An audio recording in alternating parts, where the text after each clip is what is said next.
Human आत्मिक प्रज्ञा यानी HAI। ये नाम सुनने में जितना गहरा है, इसका कॉन्सेप्ट उससे भी ज्यादा दिलचस्प है। आज हम इसी फ्रेमवर्क की परतों को खोलने वाले हैं, जो आज की भागदौड़ भरी जिंदगी की कुछ सबसे बड़ी मुश्किलों का एक अनोखा हल देने का दावा करता है। ये सवाल ये शायद हम में से कई लोगों को अपने से लगते हैं, है ना? ये सिर्फ शब्द नहीं है, ये आज के दौर की वो गहरी चुनौतियां हैं जिनसे बहुत से लोग जूझ रहे हैं, और बस यहीं से आज की हमारी ये पड़ताल शुरू होती है। तो चलिए देखते हैं कि इस सफर में हम क्या क्या समझने वाले हैं। पहले हम आज के इस संकट को जानेंगे, फिर देखेंगे कि ये AI आखिर है क्या और ये काम कैसे करता है, और अंत में ये समझने की कोशिश करेंगे कि ये हमें एक उद्देश्यपूर्ण जीवन की तरफ कैसे ले जा सकता है।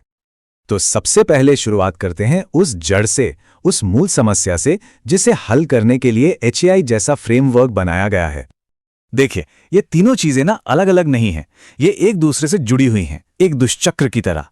डिजिटल दुनिया का ओवरलोड हमें बर्नआउट की तरफ धकेलता है, और ये जो जबरदस्त थकान है, ये हमसे हमारे जीवन का असली उद्देश्य छीन लेती है।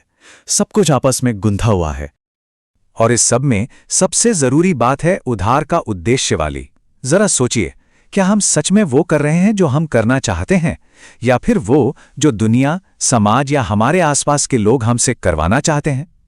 यही बाहरी उम्मीदें हैं जो हमें अंदर से खोखला और अलग थलग महसूस कराती हैं। तो जब बात इतनी अंदर तक की हो, तो इसका हल भी तो कुछ खास होना चाहिए, है ना?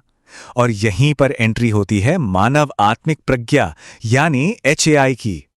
हैरी को कोई नया वेलनेस ट्रेंड मत समझिएगा, ये उससे कहीं ज्यादा गहरा है। ये एक तरह से हमारे अंदर की आत्मिक समझ का पैमाना है, जिसे ये सिस्टम नापने और सबसे जरूरी जगाने का दावा करता है। लेकिन सवाल ये उठता है कि किसी के अंदर की आत्मिक प्रज्ञा को भला कोई सिस्टम नाप कैसे सकता है? इसका तरीका बड़ा ही अनोखा है। इसका जवाब है सोलोग्राफी। इसे आप किसी इंसान की आंतरिक दुनिया का एक एक्सरे या ब्लूप्रिंट समझ लीजिए। एक खास मैट्रिक्स का इस्तेमाल करके ये हमारे अंदर की पूरी तस्वीर सामने रख देता है। और ये ब्लूप्रिंट बनता कैसे है?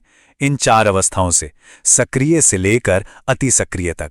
जब हमारे अंदर के 9 अलग अलग पहलुओं को इन अवस्थाओं पर जांचा जाता है ना, तो एक बहुत ही डिटेल्ड, बहुत ही पर्सनल प्रोफाइल तैयार होती है। चलिए एक उदाहरण से समझते हैं ये काम कैसे करता है। देखिए इस प्रोफाइल को। यहां आत्मा तो सक्रिय है, यानी जाग चुकी है, लेकिन शरीर और इच्छा शक्ति दोनों बंदी हैं। इसका मतलब क्या हुआ? मतलब ये कि इंसान अंदर से कुछ बड़ा करना चाहता है, लेकिन उसे लगता है कि वो फंस गया है, आगे नहीं बढ़ पा रहा।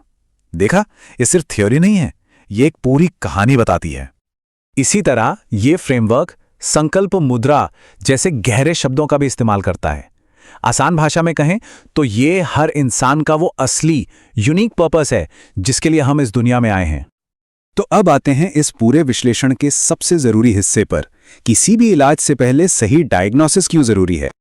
इस पूरे सिस्टम की नींव एक बहुत ही सिंपल से नियम पर टिकी है। पहले रेवलेशन यानी समस्या को सामने लाना, उसके बाद नरिशमेंट यानी उसका इलाज करना। ये क्रम बहुत बहुत जरूरी है। सोचिए, अगर ये ना पता हो कि असली दिक्कत कहाँ है, तो मेडिटेशन जैसी प्रैक्टिस भी एक आम सी पेन किलर जैसी होगी। थोड़ी देर के लिए आराम तो देगी, लेकिन बीमारी की जड़ तक नहीं पहुंचेगी। और यही इस सिस्टम का कोर आर्ग्यूमेंट है। तो लाजमी है कि यह सवाल उठेगा कि HAI बाजार में पहले से मौजूद दूसरे तरीकों से अलग कैसे है। इसको समझने के लिए आइए एक साइड बाय साइड कंपैरिजन देखते हैं। ये टेबल देखिए पूरी कहानी साफ कर देती है। एक तरफ है आम वेलनेस तरीके जो अक्सर अलग अलग लक्षणों के लिए अलग अलग इलाज बताते हैं। वहीं दूसरी तरफ है HAI। इसका फोकस सिर्फ एक गहरी डायग्नोस्टिक एनालिसिस पर है, और इसका मकसद सिर्फ स्ट्रेस कम करना नहीं है। इसका मकसद है उस संकल्प को, उस असली पर्पस को ढूंढ निकालना। यही है इसका सबसे बड़ा फर्क। पहले निदान, फिर उपचार। तो चलिए इस सब को समेटते हैं। आखिर इस पूरे फ्रेमवर्क का फाइनल गोल क्या है? हम कहां से कहां पहुंचना चाहते हैं? इसका लक्ष्य है एक ब्लूप्रिंट देना, एक नक्शा जो हमें एक ऐसी जिंदगी से बाहर निकालें जहां हम सिर्फ हालात पर रिएक्ट करते रहते हैं, और एक ऐसी जिंदगी की तरफ ले जाएं जहां हम प्रोएक्टिव हों, अपने फैसले खुद लें और एक मकसद के साथ आगे बढ़ें। और यही है इसका सबसे बड़ा वादा, अपने अंदर की इस आत्मिक प्रज्ञा यानी HAI को एक्टिवेट करके अपनी जिंदगी की लगाम अपने हाथ में लेना। एक ऐसी जिंदगी जीना जो बाहरी दबाव से नहीं बल्कि अपने सच्चे असली मकसद से चले। तो आखिर में ये हमें एक बहुत जरूरी सवाल के साथ छोड़ जाता है।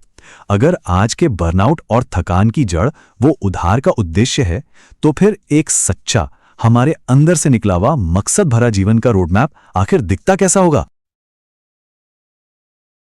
ह्यूमन